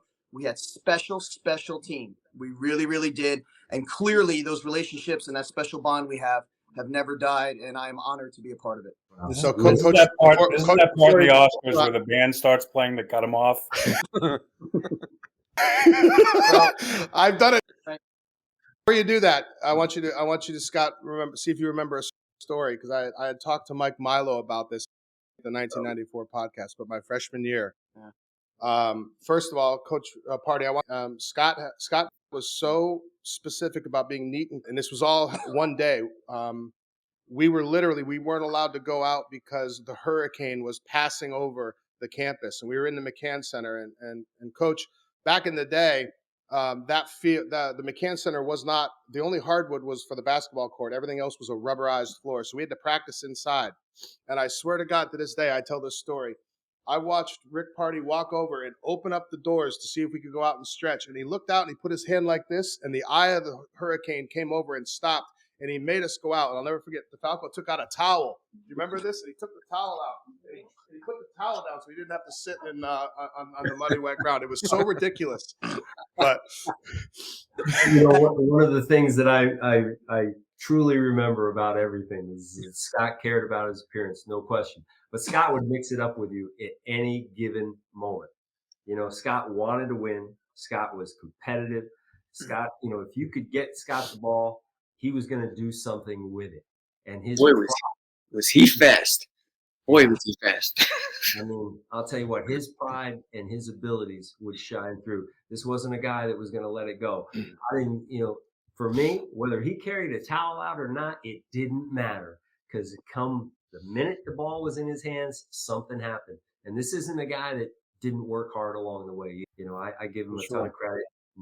I was very happy to know his mom. She was a wonderful lady. She brought up a wonderful son, and we were very, very glad he was a coach. So Scott, do you have a question for Coach Willis? I do, Coach. I wanted to ask you, because one of the things that has stuck with me all these years. First of all, Coach Party, thank you. I really appreciate that. That means a lot to me coming from you. When we first got to campus freshman year, along with the theme, Coach Party was really laying the foundation for the future because he was so aware of the moment. He was ahead of his time with that. I remember walking into the weight room and seeing a sign that he had put up, and it said, "Cause something to happen." And I've never forgotten that. And I remember sitting there looking at it saying, wow, that had a profound effect on me, on the messaging he was sending for that time. It was just so appropriate, along with everything else that he did. I could go on for a half hour. about the things that he did to motivate us and to get us in the right mind frame to do what we had to do. Is there a message that you have sent the team since coming in, or is there a theme or something that you guys use right now from this point forward as you start this new era? Yeah, there's quite a few. I've talked at length about the football schematic philosophy, the fast, physical, and together framework that we have. But I also talk a lot about having very simple process oriented goals, and it's one, to get 1% better every day. The idea of compounding growth, but then separately from that, making each day your masterpiece. And what that really means to me is if you look at, because you are going to occasionally have some good and bad days, but if you take any 7-day block, 4th of July vacation excluded, whatever it might be, and you replicated your routine for 52 weeks, if you went a whole year doing it, how much closer would you be to being a better football player, a better student, a better friend, a better son, whatever is important to you in your life? Do your habits reflect your mission? Do your actions align with your values? Are you creating processes and responding in the right way to different events to get the outcomes you claim to desire? Those are really what have been top of mind for me right now. I've never heard of someone posting a sign exactly like Coach Party's. In fact, I might just steal it and go hang in the weight room right now. I love weaving in things that are historically relevant to what we do, so that guys feel a connection to things. And I'm not exaggerating when I say I don't probably have time to make the sign tonight. It's 9:09 p.m. But I would not be surprised if the boys return back to something similar to that weight room on Monday. I like that quite a bit. Coach, Chris, let's say one thing real quick. Coach Party, Coach Willis, so you know, is probably one of the biggest motivators I've ever seen as a coach in my life. I stole things from him when I coached girls basketball, and I used some of Coach Party stuff because, I mean, that I'm telling you, Coach, he could motivate you to go out there and just put the world on your shoulders. And he had master speeches on Friday nights, guys. You know what I'm talking about. We had the fist. We had the fist speech. Still my favorite, Coach. I mean, he's amazing. It's amazing. If you ever need inspirational speeches, Coach Party is your guy. Let's throw that one in there. He'll go straight. Maybe he'll be willing to come in and talk himself, or like function like a football speechwriter. Coach, from the first speech we had with him, we didn't even know who he was, all the way through when I graduated. Coach, he was absolutely amazing. So I think that's one of the biggest things, Chris. I mean, to me, I sit here and I laugh because I look at the group that I got to come onto this podcast with, and it's the man that brought me there. It's the guy that hosted me. It was the guy that was right there, beside him my entire recruiting visit. I had such an amazing time on my recruiting visit. I decided to stay a second night. My best friend is here, so that's right. And that's the thing, Coach. I mean, I watched the '94 podcast, and there was a lot of the same thing, and I got to hear it from the guys, the McKiernans and Charlie beforehand, and Chris Marzo, all guys that I just looked up to so much when I was there, getting started. But the whole concept of family, and Rick was the one that started that and had us all believe in it and live it, and that's what it became. And that's the biggest thing in the world to us is to see that part of the culture of the program preserved. I think that's the biggest thing for us, because that's what it's been for decades. Rick started it, Jimmy, continued it for 32 years, and we've all continued to be a part of it. And I think that's the one thing, not the wins and losses, those are going to come, and obviously we look forward to that, and that's a big deal to all of us. But to see that part of the culture of the program preserved is a very big deal to us, and that all did start with Rick and his ability to motivate us. That's awesome to hear. Thank you very much for sharing that with me. Hey, Chris, can I say one thing? Sure. Coach, yeah, I just want to mention one thing, because this 1990 championship was my sophomore year, Michael's sophomore year. I just want to touch real quick on that first year and how important that was in the foundation to get to that year. I just want to touch on a couple of guys like Craig Chavers, Stevie Locicero, Dan McElduff, Curtis Bailey, guys like that. Really inspired me that year, and really they started everything with how we were going to do things there at Marist, and we were able to finish that initial message sophomore year and bring home that championship. Also, one other person I just want to touch on is Bobby Melia. who passed away. He is extremely special to all of us on here right now. He was an amazing athlete. He was an amazing student, and he was a great friend. And the biggest honor, and Coach Party, you know this, and Coach Willis, the biggest honor I ever had in my life, without question, all the things I've done, was they gave a memorial scholarship in his name, and I was able to receive that. I was the first award recipient, and that meant more to me than anything. And he was such an important part of this team and those teams. And I just wanted to touch on him real quick because, as Coach Party always said, it was the fist, and you can't break the fist. You can't hurt us when we're like this. Family forever. Well, that's great, Scott. I appreciate it. So, Scotty, we're going to wrap up this segment. Before we go, I wanted to ask you a quick question. And Coach Willis, we've talked a little about it. The whole foxhole guy kind of thing. One of the things that I hold most dear is not only the years that I spent. That if you think back about it, my father died when he was 55 years old. I'm 52, and when I talk to the guys every 2 years when I host that dinner at Georgetown, I use the same. I use the same presentation. I tweak it, modify it, but foundationally it never changes.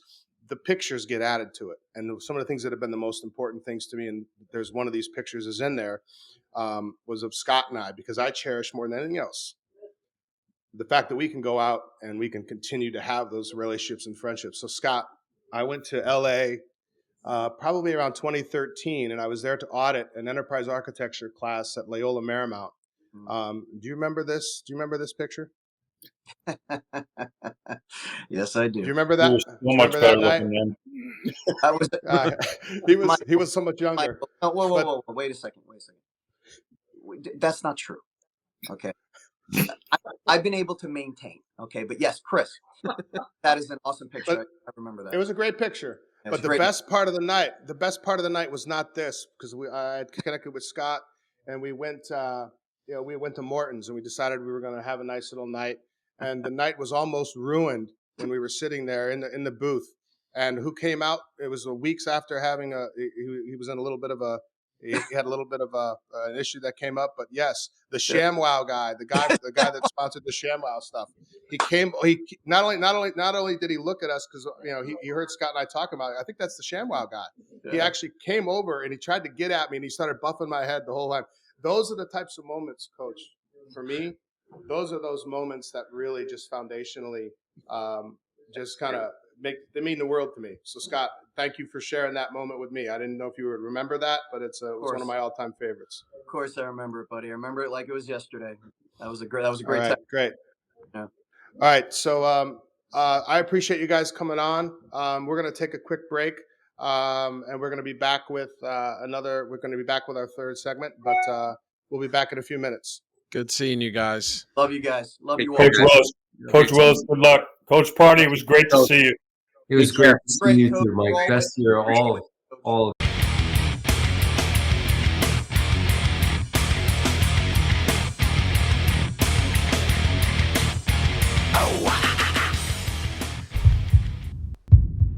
Thanks, everybody. We're back to First and Goal with episode. I think it's episode 4 and segment 3 with more members of the 1990 ACFC Championship. So we're going to go with our first question to Paul. Paul, I don't think our paths have crossed, regrettably. Talk to me about your experience at Marist and what you've done and what you've been doing since you left. Sure. Well, that story you were telling in the preview, maybe we did meet at a bar or two on your recruiting trip, but I won't take us that far. But I had a fantastic experience at Marist. I followed my brother there. He was a senior. I went up for my recruiting trip, had a great time, and basically said I was going to come here. And it was fantastic, both on and off the field. Great experience with football. We kind of went through the same kind of transition that the team's going through now. Halfway through my class, and when I was a junior, we had a Coach Party came in and re-energized the program, brought a strength and conditioning program in, and put us on a winning track. So it was fantastic. Made great friends. I text with guys all the time from Marist, both on and off the field, players that I was played with, and actually, I'm sorry to see Tom Coyne couldn't make it, but he's my neighbor here in New Jersey, so it's fantastic, and I appreciate you guys having me.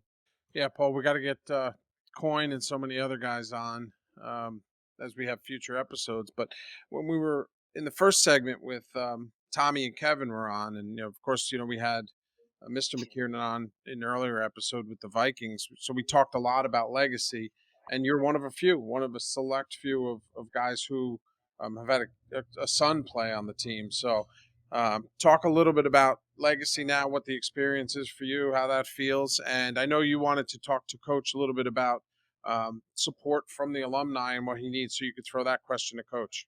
Okay. Yeah. Hey, Coach. First, Coach Wells, congratulations. Glad to see you, and I wish you all the best. Thank you. And thanks for your time tonight. Coach Party. I mean, like I said, you reinvigorated the program when you came in, so it was an exciting time. The changeover that we had, but I think Chris Keenan, Joe, and yourself and the McKiernan boys. I don't know of many other legacies that are playing football. Chuck's son. Okay, Chuck. Chuck's son. Yeah, there was just a couple. Yeah. Yeah, and it's it's great. It's not really my time anymore. It's my son's time, and I try and respect that. But it's we went to every home game this year. Nice crowds. Tailgating was fun. It was it's been a great experience, and I've had 4 kids, and I brought every one of them to Marist, on a interview, and they applied, but James was the only one that decided to go there, and and I think that was from his recruiting as a junior, he kind of decided early on it was the place to be for him, so it was great, and for Coach, I'm an alumnus. I played football. My son's now playing football. What can we do for you? What can the families do from the program? What can the alumnus do to help the program grow? Yeah, I touched earlier in the podcast on a similar question where I asked for people's time to come spend time with us and treasure. We absolutely are going to need to fundraise money to meet the challenges and demands of creating an elite student athlete experience. For the record, we're already doing a great job of that, but there are advancements we can make in sideline technology and scouting and other aspects and certain maintaining our state of the art equipment and just making sure that our guys are putting the best chance to win and having an experience here that's fruitful and healthy and productive, meets their dreams and expectations. But as a parent, what I would ask you to do, and you hit the nail on the head, Falls, if you can come, bring more people.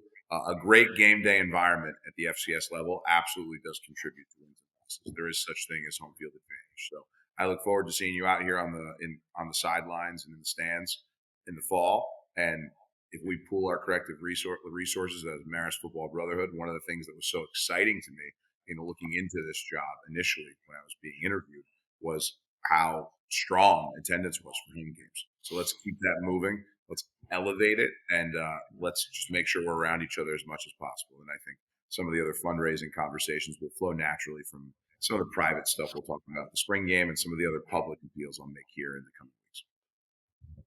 Sounds good. I got a big family, 6 brothers and sisters. So, and one was a Marist alum. So we bring them up a lot this year, and it'll grow over time for sure. Come on down. Okay, let's move over to Danny Del Prete. So Dan, I spent some of my most formative years with you in the receiving corps. Talk to me a little bit about your experience at Marist, but not only that, the close group of guys that we had. I will tell you, I've been talking to Danny Phelan. I lost contact with Gary Cassio, but I was really happy to see that you were going to be joining us today. Yeah, it was a good bunch of guys. We had a lot of fun. When I first got to Marist, after my freshman year, I wasn't really sure if I was going to play anymore. But when Coach Party got there, it was everything changed in a positive way. Hey, Coach, how are you? It's great to see you, Dan. Likewise, pal. Hope all is well in your world.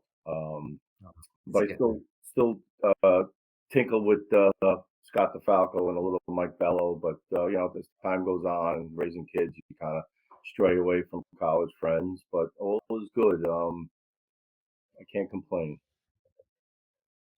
This is a guy that caught more balls everywhere. Yeah. Wherever the ball was, he caught it. Oh, yeah. I mean, he ran a route that was unbelievable. And although it might not have been the fastest, it was absolutely a great route that got him open, and he caught the ball. But his strength, receiver. that's what I was going to say. But his strength, I mean, that was the thing that coming in, I was 157 pounds coming in as a freshman. But his physical size and just the strength that he had to run through tackles, I was always in awe of that. Absolutely. Thank you. I actually was looking up records, and I saw Danny. You hold a ton of records. Yeah, absolutely. Yeah. Receptions for a game, receptions in the season, receptions for a career. Long time ago, but Yeah. thank you. So, well, Dan, let's go into that a little bit. With Coach Party earlier, we talked a little bit about, Coach Mayer. And so, from your time, we went when I think you were a freshman or maybe a sophomore, Coach Party's first year. So, we went from a couple wins, right, before Coach Party gets there. And the next year, we're a 500 team, probably left a couple on the field we shouldn't have, and then a conference champion in short order. And I attribute a lot of that to the offensive system that Coach Mayer put in, which helped you put all those records, in the book. So just talk about that a little bit, and where you came from. Pretty storied program when you were there. I don't follow them now, so Monsignor Farrell in Staten Island. So talk a little bit about offense from our time there, and maybe you've got some questions around offensive philosophy for Coach Willis, and maybe even recruiting New York City and Staten Island schools. Yeah, Monsignor Farrell in Staten Island. Very good football program. In the Catholic League in New York City and Long Island. Yeah. And Ben Cerullo, who's still around, I still see his son once in a while, was the head coach. And like I said, when Rick Party got there, it reminded me a little bit of this coach, Ben Cerullo. And, made me work my butt off. And I still thank him for that. I still think back to, things could have gone the other way very quickly. But like I said, Coach got there at the right time. But in order to break those records, as we all know, you got to have an offensive line, and that's what happens. You had a running game and an offensive line, and if I could get open, Danny was a great quarterback. He was a gamer, and he let me go get the ball because usually I wasn't open. But it was a challenge. I loved the challenge. I loved going over the middle, and Danny would put it up there, and I'd go get it. And but like I said, if you don't have an offensive line, you don't have time to throw the ball. I still believe running wins games. Games won in the trenches, and I still think running ball wins games. And I always believe. I look at this group, Joe, and I look across the thing. I see Andrew Young, who was a great recruit that came in and just brought great size and great intensity and was all fired up. I look at Crotch, like everybody's calling him Paul, but we call him Crotch. Yeah. This is a guy that mentored a lot of linebackers and taught them how to play football. He really was a cerebral guy. He was always in the right place. He was strong. He was fast. He got it all done. Danny, we already talked about you being a great wide receiver and the way you did it and the way you got it going. Leroy, my goodness, Leroy, whether it was strong safety or free safety, you could run the show back there and get everybody, and we asked, who was somebody was busting chops last segment. Check brass two, check brass two, check brass two. Leroy, you did you ran those checks as well as anybody. And, you had a great mentor with Bobby Melia. So, I mean, my God, you did it great. So this is a great group of players right here. I was fortunate to coach you all of you. Yeah. So I want to go back. Thanks, and I'm not, excuse me, these guys, I already know that I love Joe Fury and I love Chris Heath. So, I don't want to leave that one out either. We know all that, right. Coach. Likewise. Now right. I want to come back to Dan, and if you want to talk a question specific to Coach, but I'd be remiss if I didn't pause here for a second. We mentioned in the beginning, we're dedicating this show to Walter Kelly and to Bobby Melia, and Leroy, you'll talk a little bit about Bobby. But Danny, if you want to take a minute or two to just tell people about Walter. You played with him in high school and here at Marist. Yeah, just an absolute tragedy. Actually, I got a little Walter Kelly shirt on. Yeah, he died 96.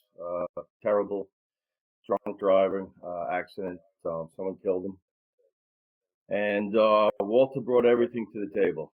He was transparent, and he gave you 150% no matter what, whether it was practice or the game. He was going to come at you, and he was going to smack you in the face, and he just wanted you to smack you back. He was everything and all that. And Paul probably could attest to this. He was a really good friend with him also.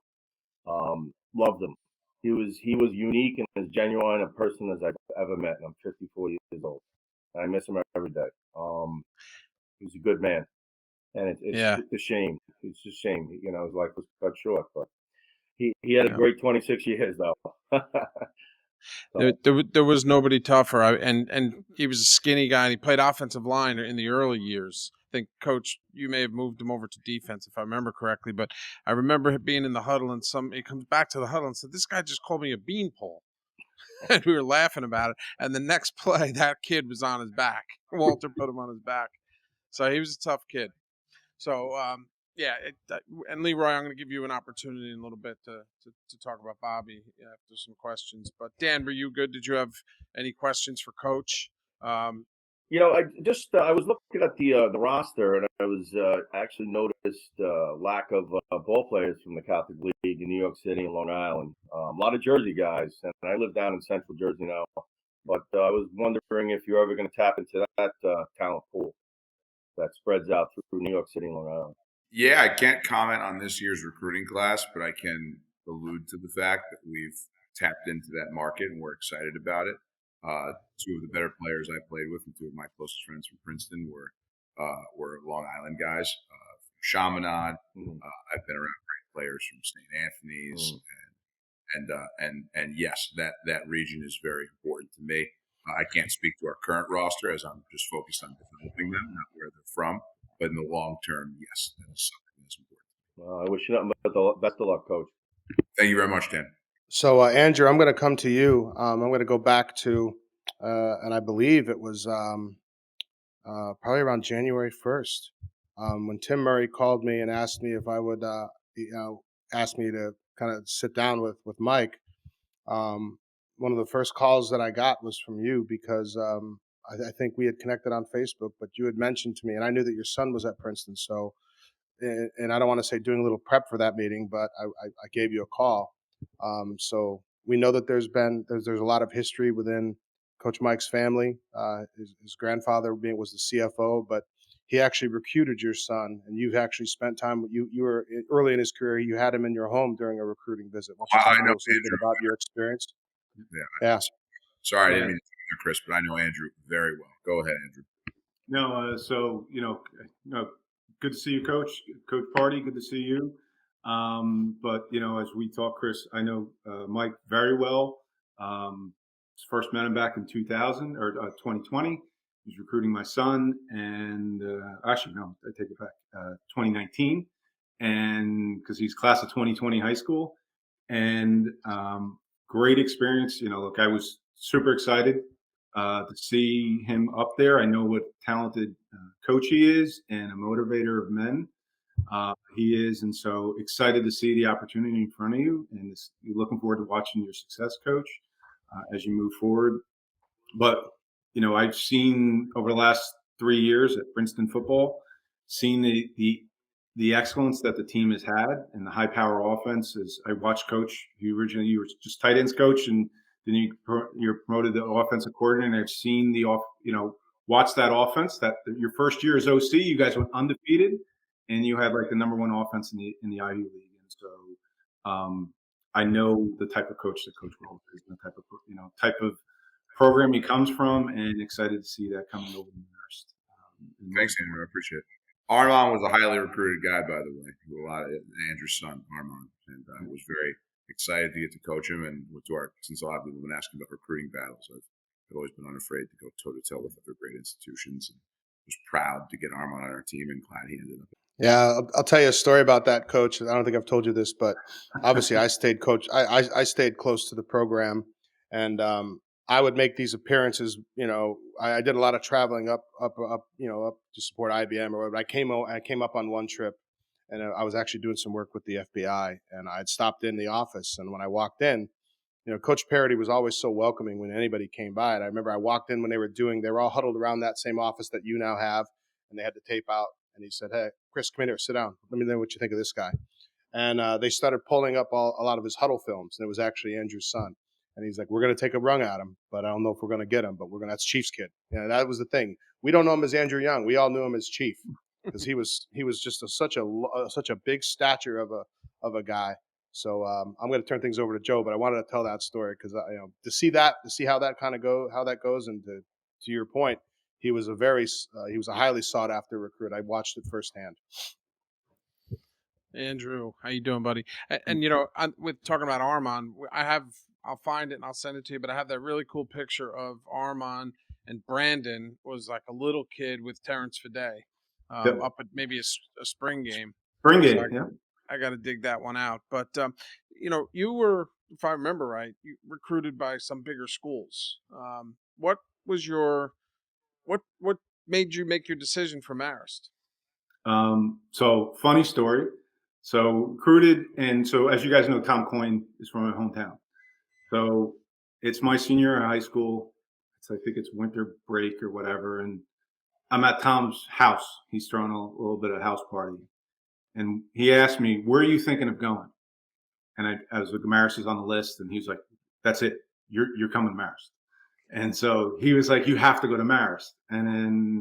Um, and obviously I came up on a recruiting trip. I met you, Joe, Jason, Adam Gibbons, Kenny Ron. And, for me, after getting on campus and just fell in love with the culture and the team, the people I met, and obviously Coach Party. I remember a lot of our talks from the recruiting time frame.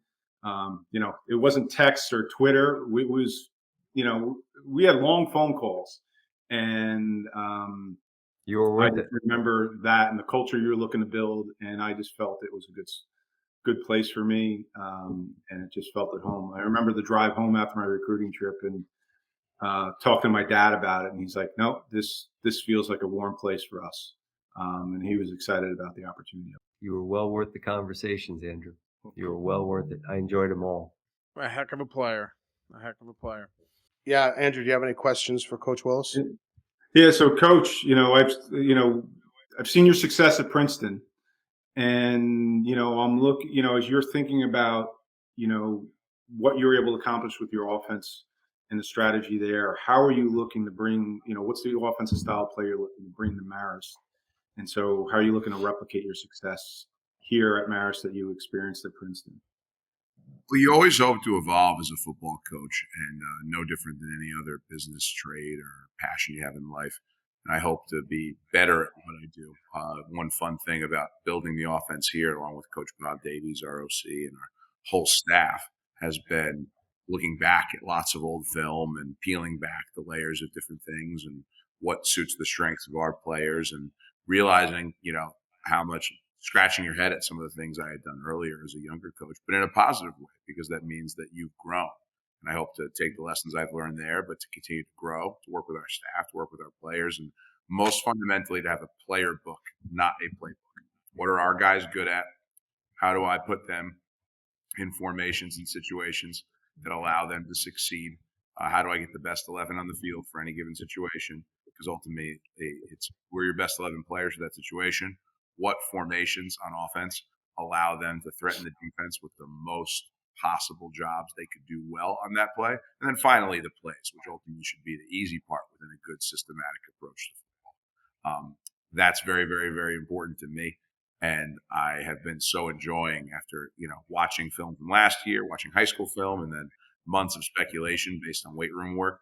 It's been really awesome to see some guys start to flash. It's good to hear. Looking forward to seeing it this fall. I'm going to transition things over to Leroy. So, Leroy, I know from reading your submission, I would like you to catch us up with what you've been doing since you left Marist, but you also had some pretty insightful perspectives on academic success. And frankly, when we kind of get into these situations and we talk about the memories, we probably don't do enough justice to that, because at the end of the day, we are student athletes. But why don't you give us a little update on where you've gone, things that you've done, and then you can kind of fill us in on your position on academic success. And I know you'll have a question for Coach Willis in that regard as well. Sure, Chris. First of all, I'd like to thank you and Joe for including me in the podcast. I really appreciate it. Coach Willis, great to meet you. Looking forward to meeting you in person. Coach Party, what can I say? It's always great to see you. I've missed you, and you'll always be one of my favorite people. So again, it's wonderful to see you. Hope you and the family are doing great.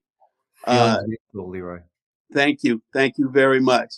And to the rest of my teammates, guys, it's great to see you guys looking great as always.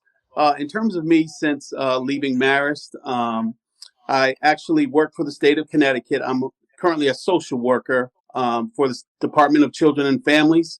So I've been doing that for about 17 years. So that's kind of where I am. I'm still in Connecticut. I get up as often as possible to some of the Marist games, and looking forward to doing that again this year. So that's kind of where I've been briefly, just what's been going on with me. And again, looking to reconnect with the program. And Coach, anything that I can do to help, certainly please reach out, and love to do what I can. Thank you, Leroy. I appreciate it, man. Thanks, Leroy. So now first talk about Bobby. Now, I mentioned to Tommy earlier, by the time 1990 came from the 1986 class, the guys left were myself, Bobby, and Tommy. And before my not being eligible in the spring, we had the captains votes, and I was one of what would have been 5 captains. And when we walked out of McCann, we were walking to the parking lot to our cars, and it's this surreal moment. And I know I saw him after that moment in time, but when I think of Bobby, this is the moment. It feels like the last time I talked to him, and he just grabbed me by the shirt. He looked at me and he goes, "We've turned this program around. We're captains. We're gonna win." And it just that intense look in his eye, and that's the lasting memory that I have of him. So, and I know you guys were super close. So, just talk about him and what he meant to you as a teammate. Sure, certainly. So, Bob will always have a special place in my Marist experience. He was one of the first people I met at my camp during camp, my first year. And then by the end of camp, we had decided to live together that first year. So again, he kind of introduced me to the Marist community, coaches, some of the players that were there. So again, I'll always have a special place for him in our friendship that we share. And I think we all know, it goes without saying that, he was as talented a player as we had at that time. I believe his last year he was a preseason All-American. And boy, I think we all can remember how much and how well he could hit. So I think that not only that part of him, but I think for the group, for that 1990 team, he was certainly a leader, both on and off the field.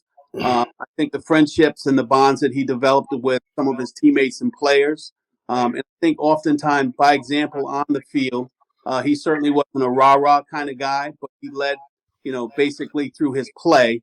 Like you said, I think he was there as a support for, all of the guys on the team, whether you were on special teams or, whether you were, Dan Del Preet. It just didn't matter, because I think he was that type of guy. Just off the field, again, unfortunate, as Dan mentioned, about Walter, it's tragic. Bob lost his life as well, and he's no longer with us. But prior to his passing, in this community, he was a police officer in Chicago. And Coach, I'm not sure if you remember this, but I believe it was his last year. You had your football camp up at Marist, and we would travel back and forth. You hired us, gave us a couple of dollars, and we came up and again worked with the youth and some of their Pop Warner teams in the Poughkeepsie area. So again, he was really active in the community. So not just the leader on the field, but off the field as well. He was Leroy, you paid him great tribute. He was a unique kid and a unique man. And he and Walter are special people, and they have a special place in all of our hearts. We instituted that whole black shirt scheme, which I know Danny just hated. Right, Danny? Remember the black shirt? If we could have the best hit during the practice, we would take a Polaroid picture of the guys and hang their picture up. Crotch, you were in that too.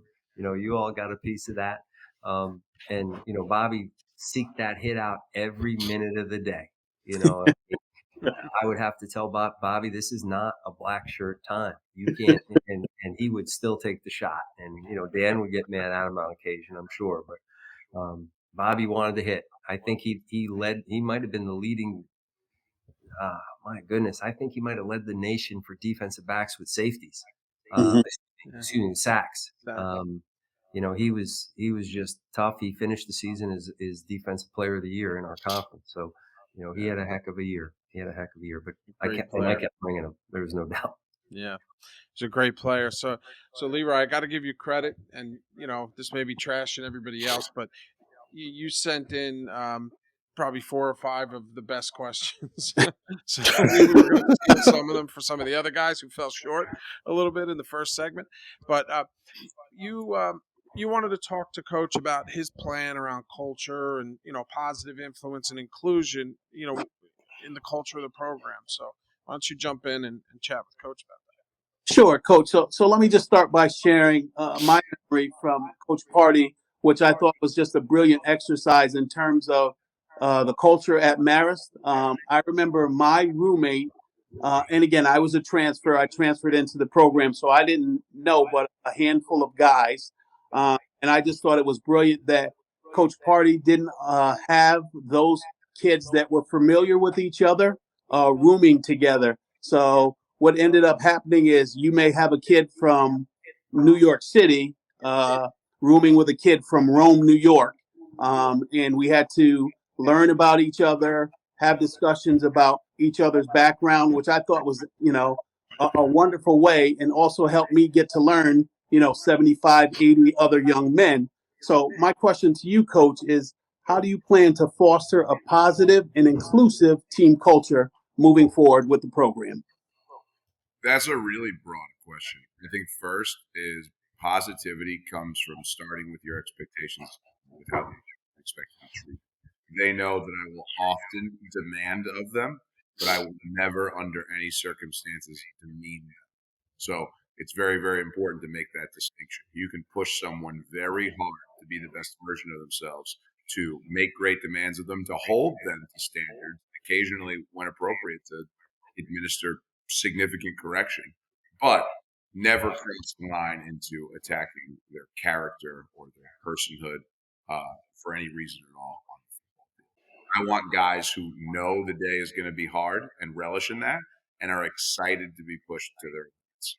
Okay? And for us as a staff to craft a plan that helps them reach their goals on and off the field. The next is I'd like to make a return rolling into this preseason to our not only peer mentorship program, so upperclassmen being assigned to individual freshmen to ease them in their transition, but one program that I think for a variety of reasons has fallen by the wayside in the last couple of years is our alumni mentorship program with our current players to help guys see what the benefits of making it through a 4 to 5 year journey here can truly be and help them feel connected to the Marist community.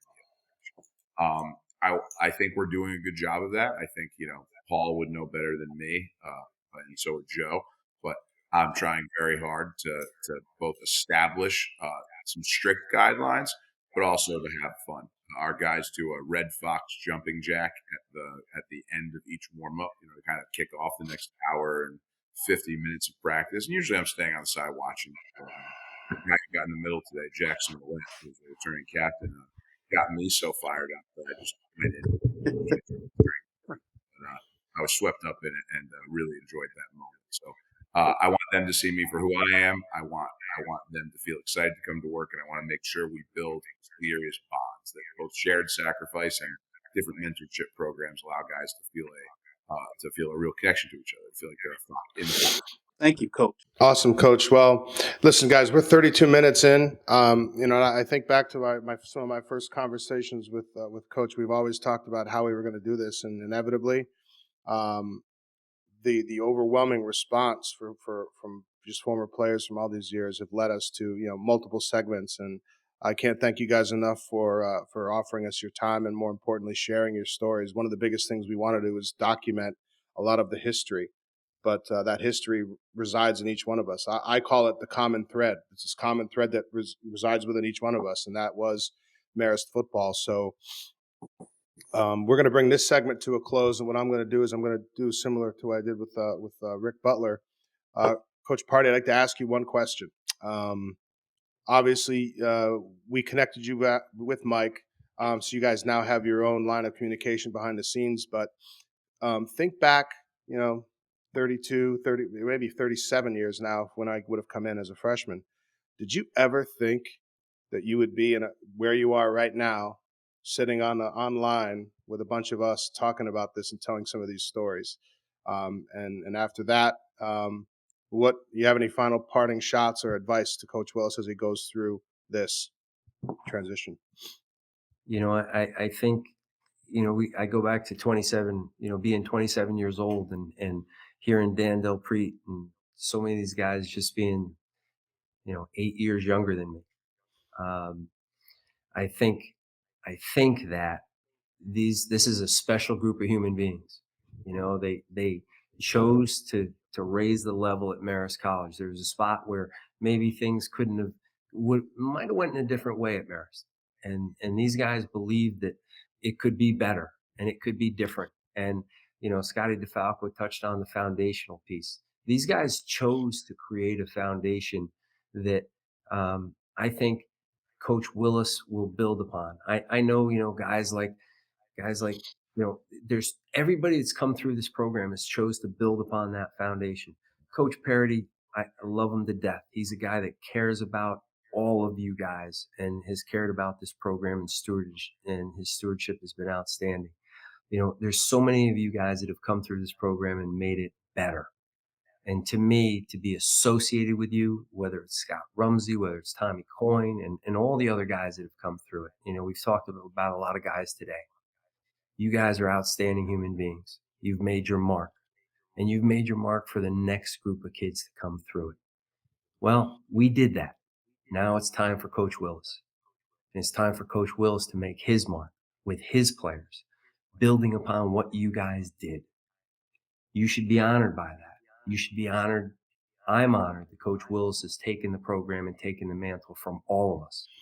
And I know in my conversations with him, future's really, really bright. Future in this program is going to be successful. And the sweat and the blood and the toils and the energy that you guys have all put together, remember that fist, gentlemen. Coach Willis is going to take care of it. He's going to put it together and he's going to bring it back even stronger. I believe in that. Love you all. So happy to be a part of all of you guys. Love you too, Coach. Love you, Coach. Anyone want to go work out right now? I mean, we've got I've got nothing. I wish I had recorded it on my phone. I know there's a record of this for the podcast to show it to the kids, and I promise that some of the truisms and stories you guys expressed tonight are going to be shared with our players tomorrow in the coming days. This has been awesome. Thank you, guys. Thanks for your time, Coach. Thank you, Coach. All right, everybody. Thank you very much. We're gonna wrap things up. For all you folks out there, this is Christopher Heath, Coach Mike Willis, and Joe Fury. Thanks for tuning in to First and Goal. We'll see you guys in about a week or so. Coach Party, thank you very much for staying with us. We appreciate it. Thank you, guys. Thank you for making me a part. All right. See you, everybody. Thanks.